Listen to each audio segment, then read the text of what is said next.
You are not bringing that truck onto this property. Turn it around, now.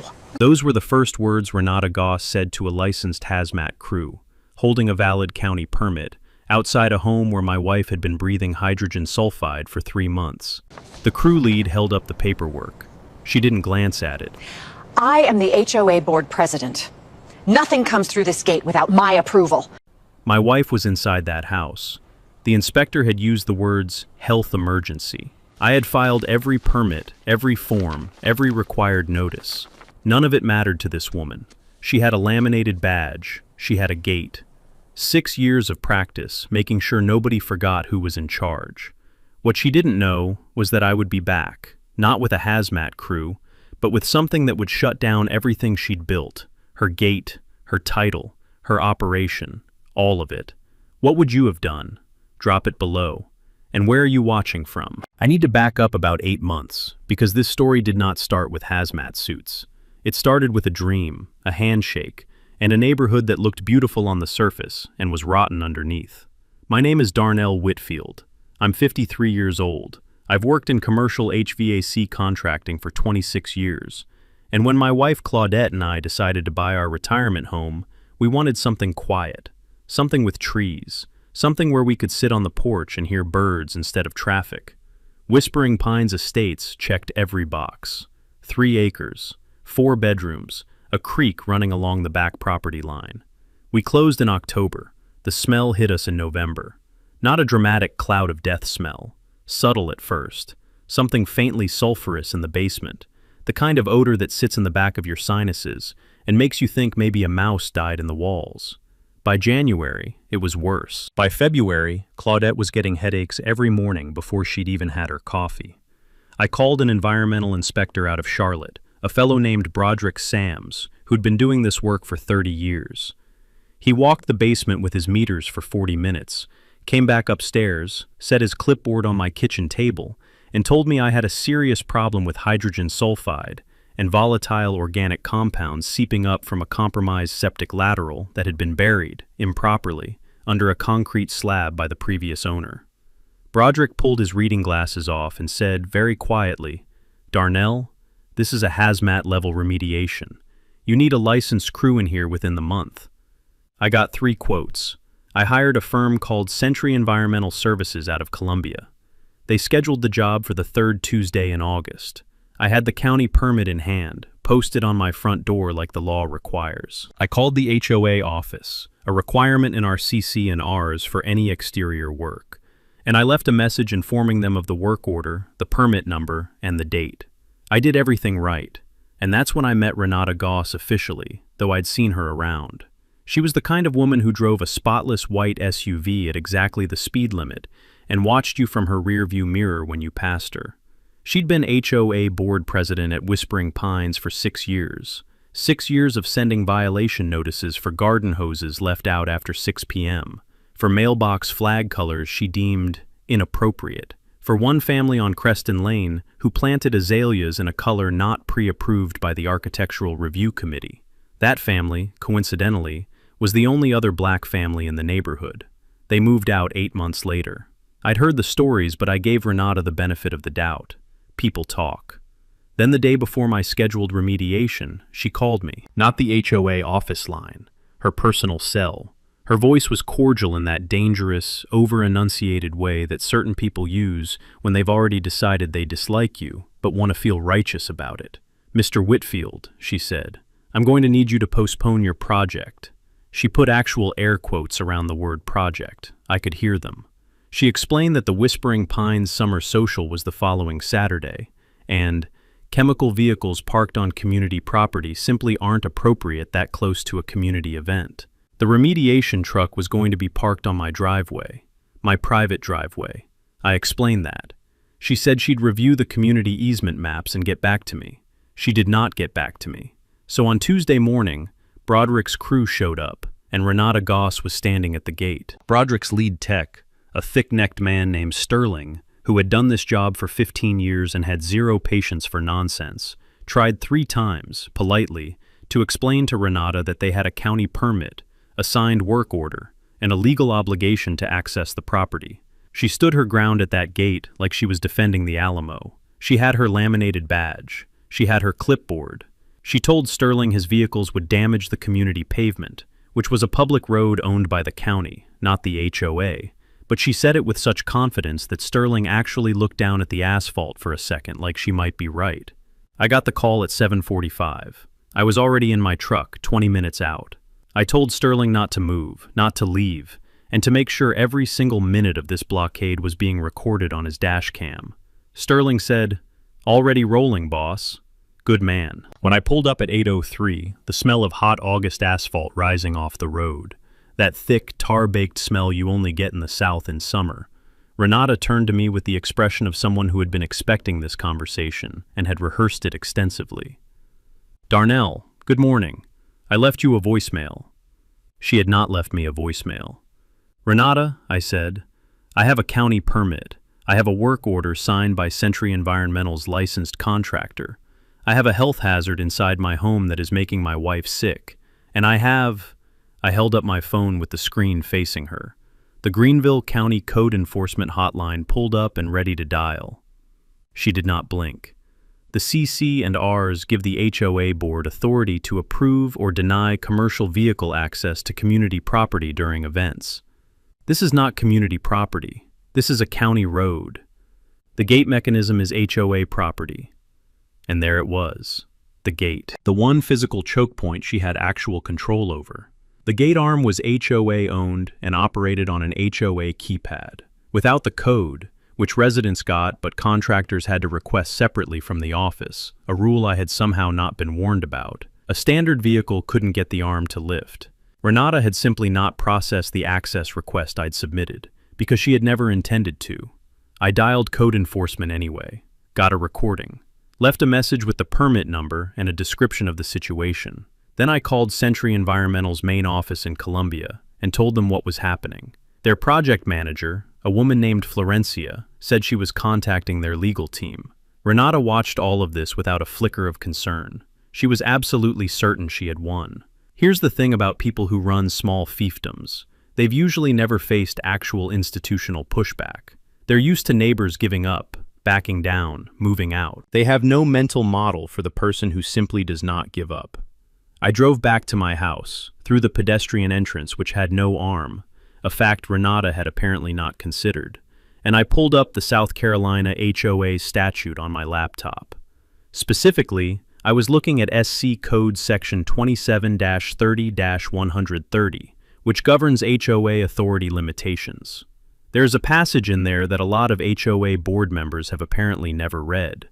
An HOA board cannot use its authority to prevent a homeowner from accessing their own property for legally permitted emergency remediation. The key word is emergency, and hydrogen sulfide exposure at medically documented levels qualifies. Legal nugget. SC Code Section 27-30-130 limits HOA interference with legally permitted emergency home remediation. Google it. I called Broderick Sams, my environmental inspector. He was still licensed, still credentialed, and he was willing to come out that afternoon and sign an emergency declaration attesting to the health hazard, a document that, combined with my county permit, essentially stripped Renata of any legal cover she was using. By noon, I had the declaration. By 1:15, I was back at the gate with a county code enforcement officer named Deputy Rollins, who was politely, but extremely clearly telling Renata Goss that if she did not open that gate in the next 60 seconds, she was going to be personally cited for obstruction of a permitted remediation under county ordinance. The gate went up. Century's crew was inside by 1:30. They worked until 7 that evening, pulling up compromised lateral lines, ventilating the basement space, neutralizing the VOC buildup. By the time the diesel generator on their truck finally shut down, that deep mechanical shudder as the engine drops to silence, my basement smelled like damp concrete and possibility instead of quiet poison. Renata filed a formal HOA grievance against me that same evening, citing unauthorized commercial vehicle access. That was her first mistake. The grievance was 3 pages, single-spaced, and it used the word community standards 11 times. I counted. It accused me of willful violation of HOA access protocols, damage to community pavement. There was a photograph of a small crack in the asphalt near the gate that had clearly existed for years, and deliberate intimidation of a board officer. That last one was because I had stood next to a county deputy when the gate opened, which Renata had apparently found threatening. Attached to the grievance was a fine schedule: $500 for the access violation, $250 for the pavement, $150 for failure to submit complete contractor documentation. $900 total. I set the letter on my kitchen table and looked at it for a long moment. Claudette came in, read it over my shoulder, and said 2 words: "Call Westbrook." Marcus Westbrook was an attorney in Greenville who specialized in real estate and HOA disputes. I'd gotten his card from a neighbor who'd used him 2 years earlier when the HOA tried to revoke her parking variance. Marcus had an unhurried, almost sleepy manner that I'd initially mistaken for boredom.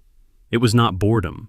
It was the calm of a man who had read every HOA document in Greenville County and found most of them to be fundamentally defective. Marcus looked at the grievance, looked at my permit and the emergency declaration from Broderick, and told me something very useful. The fine was not just unenforceable, it was retaliatory, and retaliatory HOA enforcement is a legally distinct and consequential category. South Carolina has specific anti-retaliation provisions for HOA homeowners. Marcus said, "They just opened a door they do not want to walk through."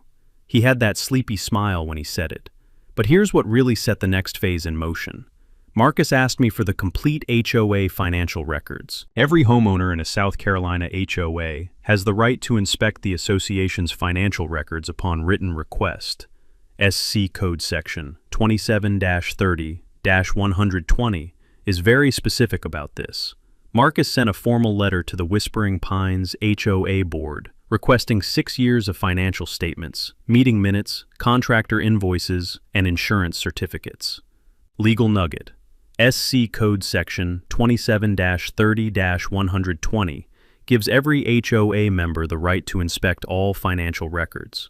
They must produce them within 10 business days. Renata stonewalled for 8 of the 10 business days she was legally allowed. On day 9, she sent a partial response. 3 years of abbreviated summaries, no contractor invoices, no insurance certificates. Marcus sent a follow-up notice of non-compliance.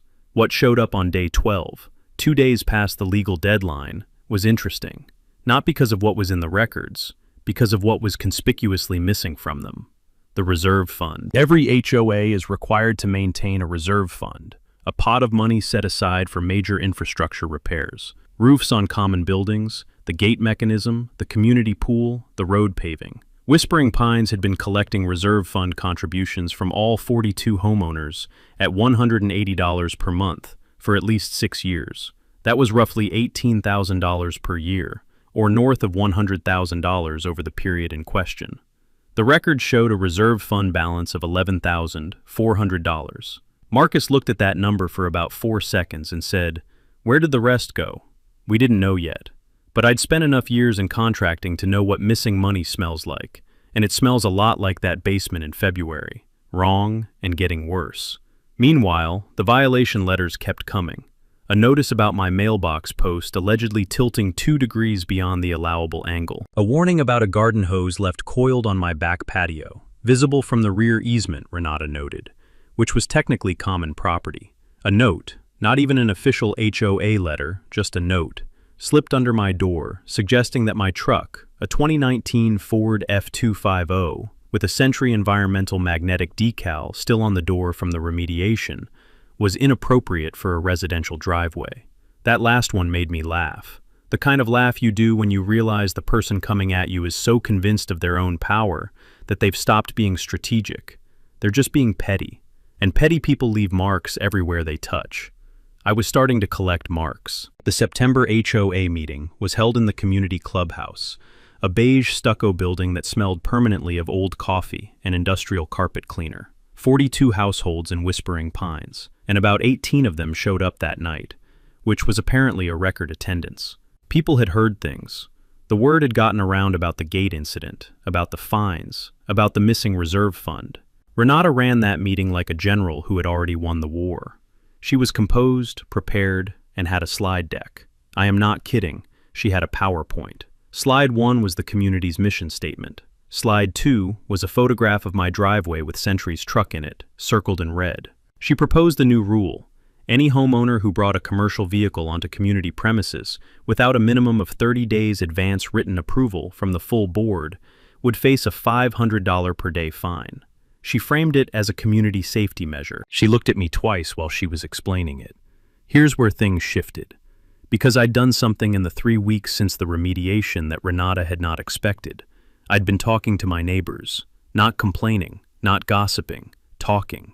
I'd knocked on doors, introduced myself properly to people I'd only waved at from the driveway. I'd brought Claudette, who is one of those people who can make anyone feel like they've been friends for years within about 8 minutes. And I'd listened. What I heard was a neighborhood full of people who had their own Renata stories. The family on Birchwood Court, whose detached garage had been blocked from renovation for 2 years because of a technicality Renata kept changing. The elderly couple on Pine Ridge who'd been fined for a bird feeder. A man named Rutherford Oakes, retired postal worker, had lived there 16 years, who told me quietly that the reserve fund had been funny for years, and he'd never been able to get a straight answer about it. Rutherford was at the meeting. So was the Birchwood Court family, the Hawthorns. So were 4 other households I'd spoken to. When Renata opened the floor for discussion on her new commercial vehicle rule, Rutherford Oakes stood up first. He said, in his careful, deliberate post office voice, "Before we vote on a new rule, I'd like to know what happened to the reserve fund." The room got very quiet. The fluorescent lights hummed. Someone's chair scraped the linoleum. Renata said the reserve fund was a separate agenda item. Rutherford said, "I'd like it to be this agenda item." 2 other homeowners backed him immediately. The vote on the commercial vehicle rule was tabled. Renata's composure flickered for the first time. A small, controlled tightening around her eyes that told me she understood something had changed in the room. She recovered fast. Smooth pivot to the reserve fund. She had invested a portion of the reserve funds in a community improvement initiative that she would present fully at the next board meeting. The 2 other board members, a mild man named Philip who coached Little League and had the energy of someone who deeply regretted getting involved, and a woman named Sandra, who I'd been told was Renata's cousin, nodded along supportively. Marcus, who was sitting next to me and had said nothing until this moment, leaned over and wrote 2 words on his legal pad and slid it to me. Self-dealing. After the meeting broke up, 3 more homeowners I hadn't spoken to before came up to me in the parking lot, gravel crunching under their shoes in the September dark, and told me they'd been waiting for someone to push back. One of them, a woman named Harriet who'd been there 14 years, handed me a manila folder. Inside was a copy of a contractor invoice she'd found slipped under the wrong door 3 years ago. An invoice from a landscaping company called Goss Grounds Care, billed to the Whispering Pines HOA for $18,000 of common area maintenance. Goss Grounds Care. Renata's maiden name was Goss. Her brother ran a landscaping operation out of his garage. I took the folder home. Marcus was going to love this. Marcus did love it. "Oh, that's beautiful," he said when I put the folder on his desk the next morning. Then he corrected himself. "I mean, it's illegal, but it's beautifully documented." He spent 4 days going through everything. The partial financial records Renata had provided, the missing invoices, cross-referenced against the reserve fund contributions from all 42 households, matched against the county's property tax records and business registration database. What emerged was this. Over a period of approximately 5 years, somewhere between $60,000 and $80,000 had moved from the Whispering Pines HOA Reserve Fund to Goss Grounds Care for services that were either dramatically overbilled or, in several cases, never appeared to have been performed at all. The common area behind the pool had supposedly received $12,000 of drainage improvement and regrading in the fall of 2021. The drainage behind the pool was visibly unchanged. Harriet had photographs going back 6 years. Additionally, Marcus found something in the HOA's original governing documents that Renata had apparently been counting on nobody reading. A clause in the Whispering Pines Declaration of Covenants, Article 9, Section 4, that required any contract over $5,000 awarded to a vendor with a financial relationship to a board member to receive a 2/3 majority vote from the full membership. Not just the board, the full membership. The Goss Grounds Care invoices had never been put to a member vote. Not once. Legal nugget. Most HOA declarations include a conflict of interest clause, requiring full member votes on related party contracts. Check Article 9 of your HOA declaration. That meant every one of those contracts was void. And because the money had been paid out on void contracts to a company owned by a board president's family member, it met the legal definition of misappropriation of HOA funds, which is, depending on the amount and the state, a felony. Marcus used the word felony in a very calm, matter-of-fact tone, the same way you'd say misdemeanor or ordinance violation. I sat with that for a moment. We were no longer talking about a gate. We were no longer talking about a fine schedule or a parking complaint or a mailbox that supposedly tilted 2 degrees. We were talking about a woman who had spent 5+ years using her neighbor's money to pay her family, while harassing those same neighbors with violation letters. The two things were not unrelated, Marcus explained. The violation fines were also income. They went into the HOA General Operating Fund, which Renata controlled. The more fines she collected, the less she had to explain about the gap between reserve fund contributions and reserve fund balance. The fines were not just petty power. They were a financial mechanism. Every time she sent me a violation notice for a garden hose or a mailbox post, she was essentially covering a trail. I sat back in Marcus's office chair and thought about Rutherford Oaks. 16 years in that neighborhood. 16 years of watching and waiting and not being able to put his finger on it. Thought about the family on Creston Lane who'd been run out with azalea color harassment. Thought about Claudette getting headaches every morning for 3 months because I couldn't get a remediation crew through a gate that Renata had illegally blocked. The fury was there. I let myself feel it for about 30 seconds. Then I asked Marcus, "What's the play?" He smiled his sleepy smile. "We build a trap," he said, and we let her walk into it. The next 6 weeks were the most methodical of my life. I am a project manager by trade. I run HVAC installations across commercial buildings, which means I'm used to coordinating multiple contractors, timelines, and inspections simultaneously. I treated this the same way I'd treat a complex build: phases, milestones, dependencies. Phase 1 was documentation. Marcus filed a formal public records request with Greenville County for all permits, contractor licenses, and code compliance filings associated with Whispering Pines Estates going back 10 years. He also filed a separate request with the South Carolina Secretary of State's office for all business registration documents related to Goss Grounds Care.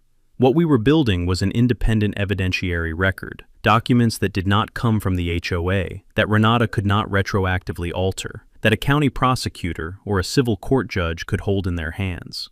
Phase 2 was the forensic accountant. Marcus had a contact, a woman named Elspeth Crowder, who'd spent 20 years doing financial fraud investigations for insurance companies before going private. Elspeth had the energy of someone who had seen everything and was still annoyed by all of it. She spent 3 days with the records and produced a 40-page report. The headline number was $73,412 in HOA funds paid to Goss Grounds Care over 58 months. Her opinion, stated crisply in the report's summary paragraph, was that the majority of this represented fraudulent disbursement. Phase 3 was the homeowners. This part required delicacy. I did not want to create panic. I did not want people to go confront Renata prematurely, give her time to prepare, or allow her to frame the situation as a personal vendetta. So I held what I called an information meeting at my house on a Saturday afternoon. I made a large batch of Claudette's peach cobbler, which tends to create goodwill, and I invited the homeowners I trusted: Rutherford, Harriet, the Hawthorns from Birchwood Court, and 7 other households who had indicated frustration. 14 adults in my living room, cobbler on the counter, the Elspeth's report's key pages printed and laid on the coffee table. Rutherford read the summary twice. He put the pages down and said, "I want her gone, and I want our money back." The room agreed quietly, with the particular quiet of people who have been patient for a very long time. We explained the strategy. Marcus walked them through it. 3 simultaneous moves, timed to land together. A formal complaint to the South Carolina Department of Consumer Affairs, which oversees HOA governance, signed by as many homeowners as possible.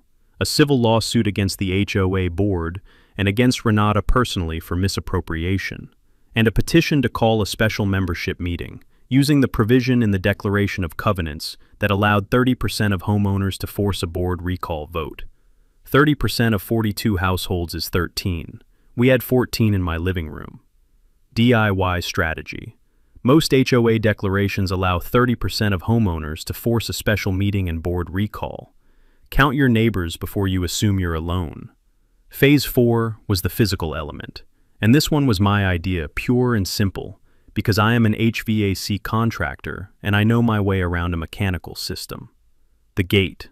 The one physical choke point Renata had used to block my remediation crew. The gate mechanism was HOA property, yes, but it ran on a commercial gate control board, a LiftMaster system, standard residential community model, and those systems require an annual inspection and certification under South Carolina Building Code if they're used as primary access control for a community of more than 20 units. I pulled up the Whispering Pines building inspection record.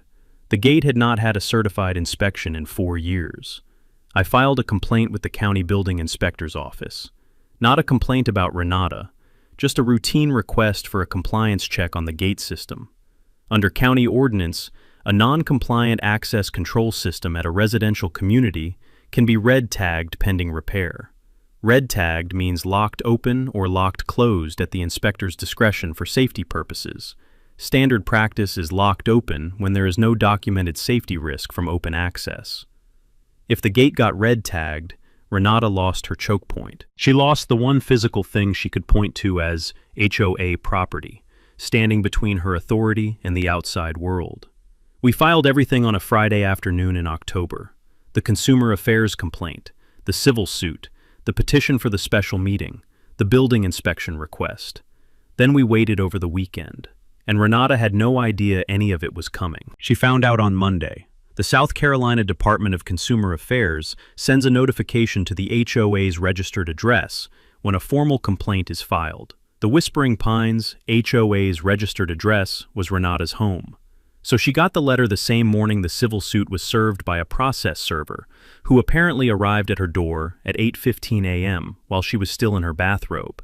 I know this because her neighbor 2 doors down texted Rutherford about it. Small communities are very efficient information networks. Renata's response was what I'd expected from someone who had no legitimate defense. She attacked on 3 fronts simultaneously. Front 1 was the smear. Within 48 hours, a typed letter appeared in the mailboxes of every household in Whispering Pines.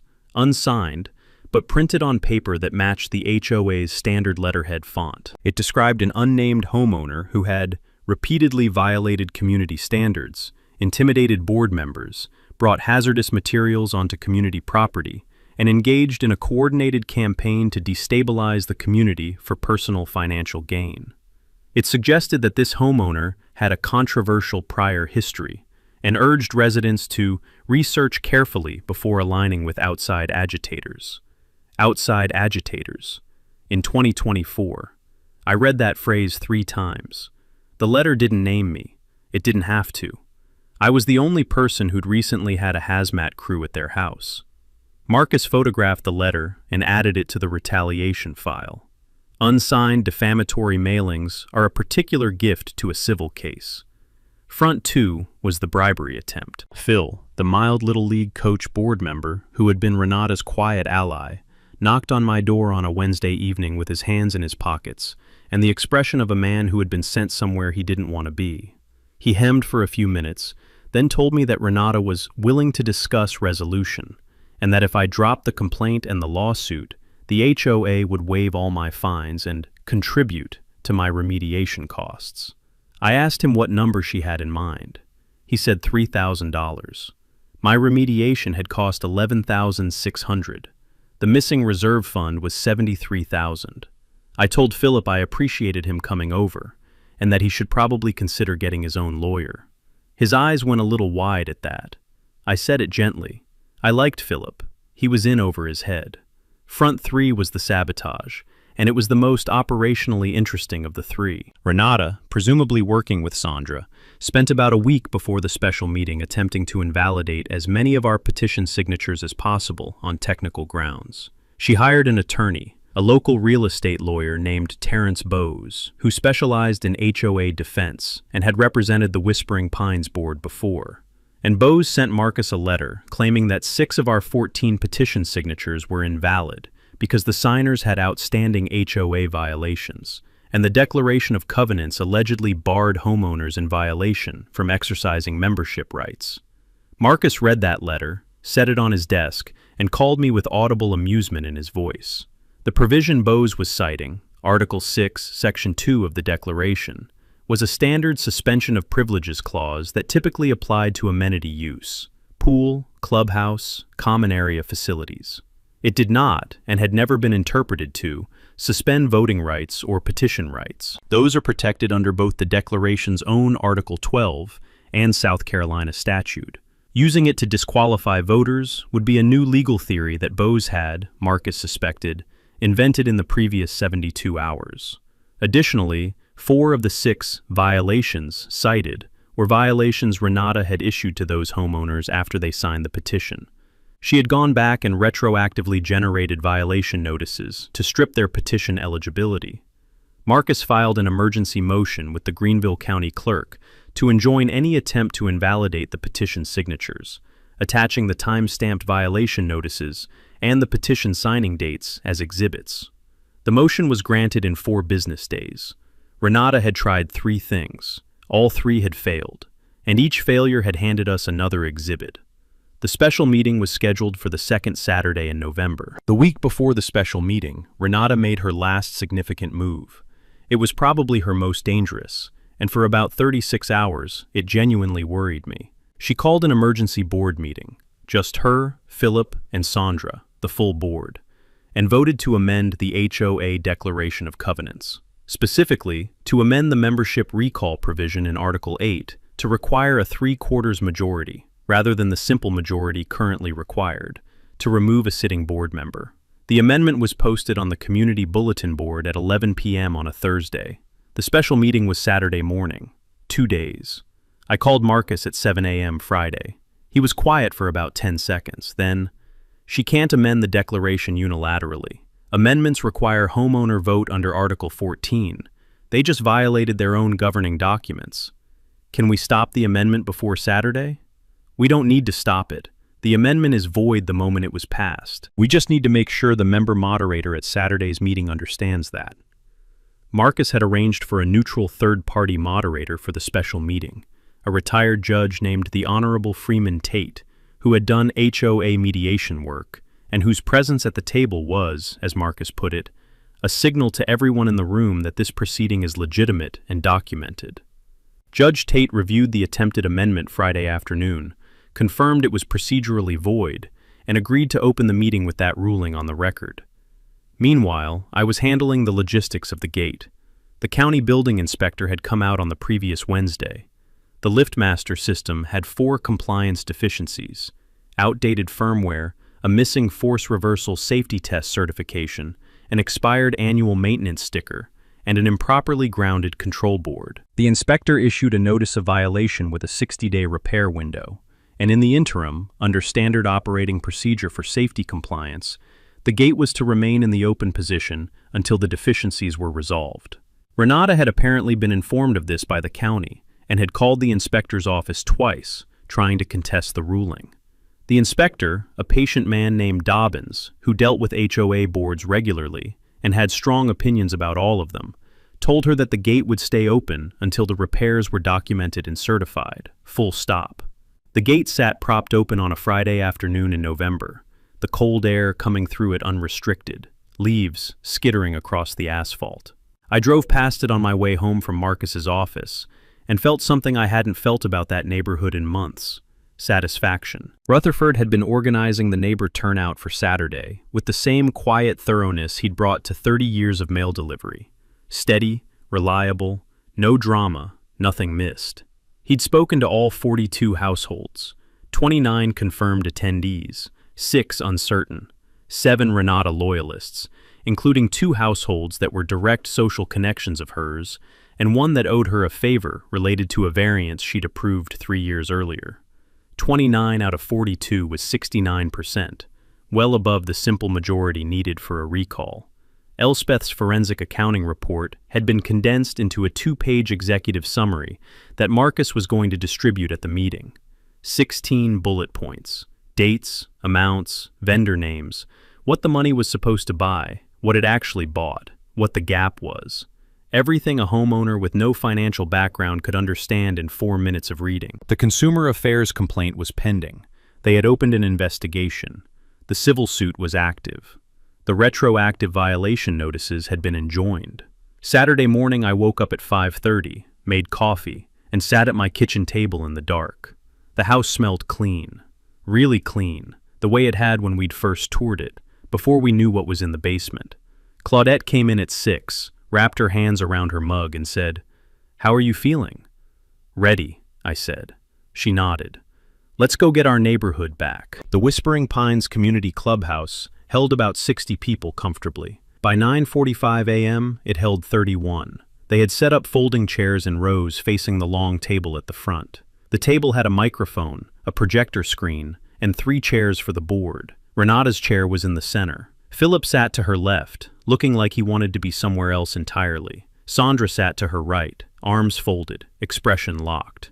Judge Freeman Tate sat at a separate, smaller table to the side with a court reporter, a legal pad, and the unhurried authority of a man who had presided over considerably higher stakes proceedings than this. He wore a gray suit. He did not look at Renata when she walked in, which was, in its own way, more withering than if he had.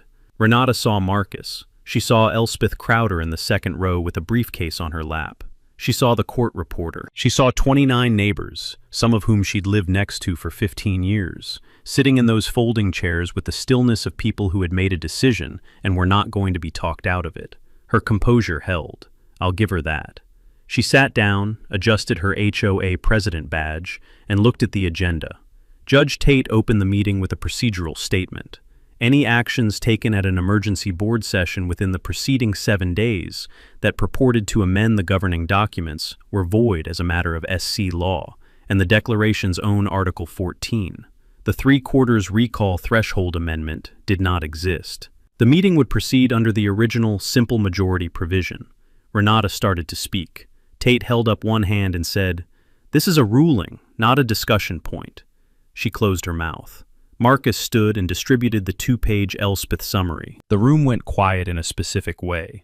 The quiet of people reading something that confirms what they had suspected, and is still, somehow, worse than they'd imagined. Rutherford read his copy with his lips pressed together. Harriet's hands tightened on the paper.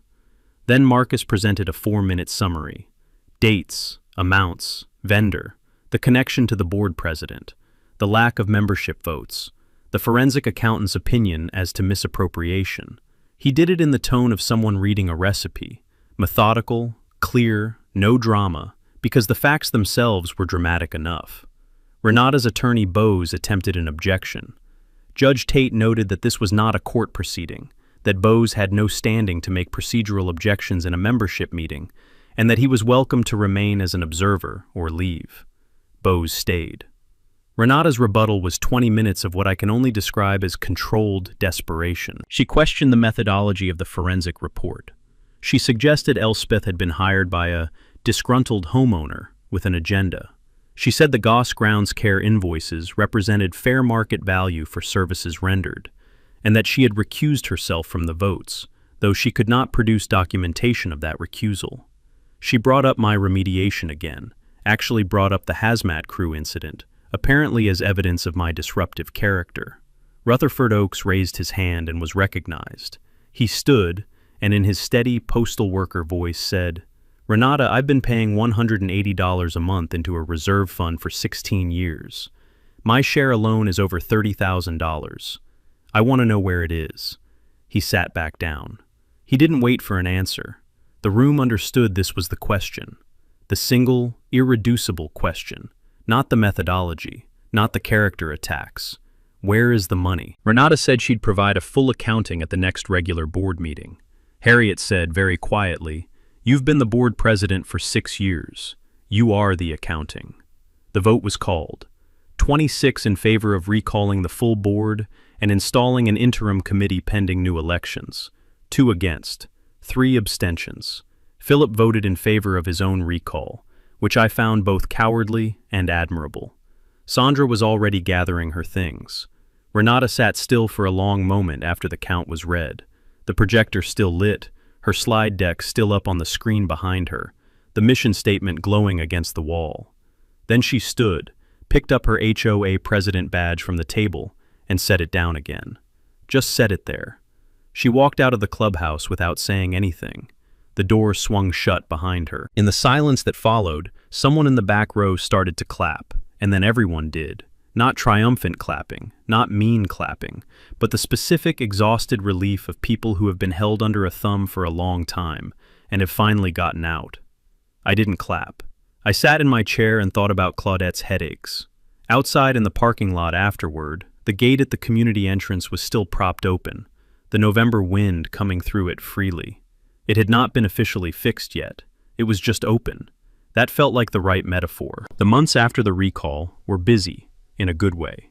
The interim board, Rutherford, Harriet, a software engineer named Aldous, who'd moved in 2 years ago and turned out to have an unexpectedly useful background in nonprofit governance, and 2 other homeowners, hired an independent auditing firm to do a complete financial review. The audit confirmed Elspeth's numbers and found an additional $9,000 in questionable expenditures that she hadn't caught, bringing the total to $82,000 and change. The South Carolina Department of Consumer Affairs completed its investigation in February and issued a formal finding of governance violations against the Whispering Pines HOA board.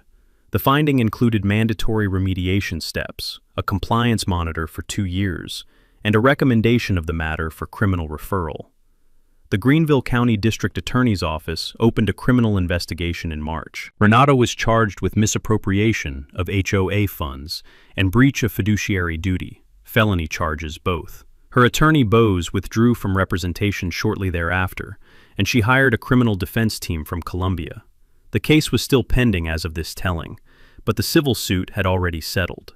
Renata agreed to pay back $64,000 in restitution to the HOA Reserve Fund as part of a civil settlement.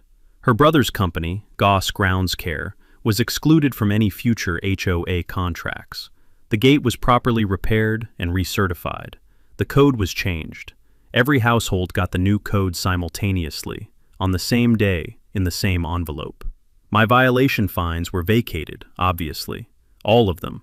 The Hazmat access fine, the pavement crack, the mailbox tilt, the garden hose. Wiped. The new board sent me a letter formally apologizing for the obstruction of the remediation, which I framed. Claudette said that was petty. I said it was documentation. And here is the part that actually matters most to me. The part I want you to hold on to, past all the legal maneuvers and the financial trap. The reserve fund, once the restitution was received and the audit closed, had a balance of $71,000. The interim board put it to a community vote, all 42 households, on how to use a portion of it.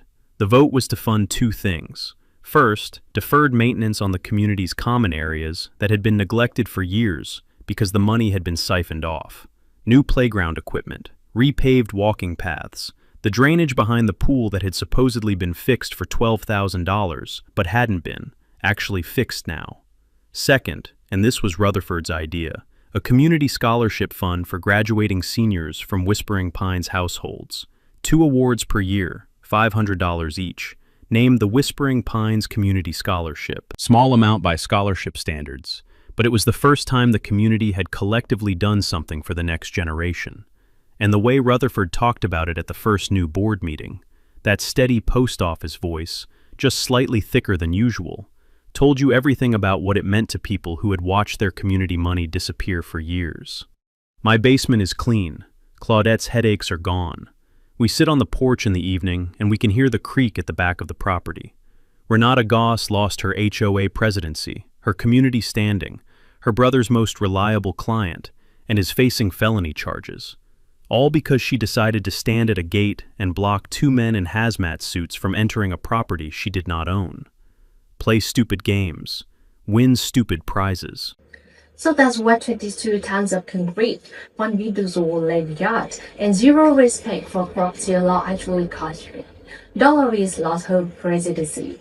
The development lost 2 months and no number I would say it out loud, but let's just call it significant. And Garrett's backlot, clean, certified, every survey pinned right where it always was. 15 years of work restored. And here's what I keep coming back to this one. Garrett didn't win because he got angry. He didn't win because he posted about it online or showed up screaming at the board meeting. He won because when that first truck back through his pants line, he set down his coffee and he started writing things down. A composition notebook, a trail camera zip tied to a fence post, a Saturday morning phone call to an old friend with a survivor's kit, and a bag thermos of coffee. That's it. That's worth the whole weapon. Petty authority counts on you not knowing where your rights end and their reach begins. Garrett knew and acknowledged. Not anger, not money, not connections, is what buried their entire construction schedule. If this one hit close to home, share it with someone who needs to hear it right now. And tell me the comment. What's the most absurd thing an HOA has ever tried to pull on you? I read every single one. Subscribe if you haven't, because the next one makes this one look like a noise complaint. Know your pins, reach your deed, document everything.